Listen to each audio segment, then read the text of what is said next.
పాలక మండలి అంటే ఏంటి? సలహా మండలి అది. వాళ్ళు ఆధిపత్యం చెలాయించేది కాదు. ఓ రకంగా కొంతమంది స్థానికంగా ఉన్నోళ్ళు అయితే ఆధిపత్యం చెలాయిస్తారు. ఫర్ ఎగ్జాంపుల్ కరుణాకర్ రెడ్డి ఉన్నాడు. ఇదివరకు ఒకప్పుడు నేను అబ్జర్వ్ చేసిన ఈవోల్లో అప్పట్లో ఉన్నటువంటి మన రమణాచారి గారు ఉన్నప్పుడు రమణాచారి గారి డామినేషనే నడిచేది. కరుణాకర్ రెడ్డి అప్పుడు ఈవోగా ఉన్నారు.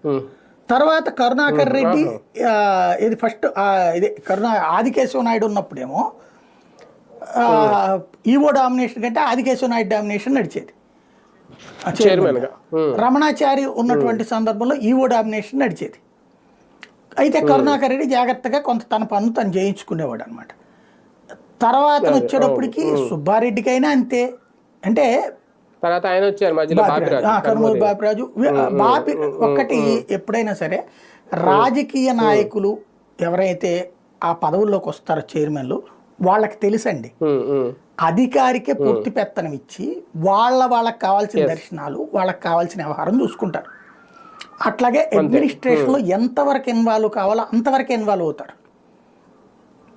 ఈవో వాళ్ళకి సజెస్ట్ చేస్తారు, సార్ ఇట్లా జరిగిందని చెప్పాలి. ఈవో చెప్పడం ఈవో ఫైనల్ అడ్మినిస్ట్రేషన్ ఫైనల్ అయితే ఈవోదే. ఈవోలే బాధ్యత. చైర్మన్ అనేటటువంటి వాళ్ళు అదేమంటున్నాం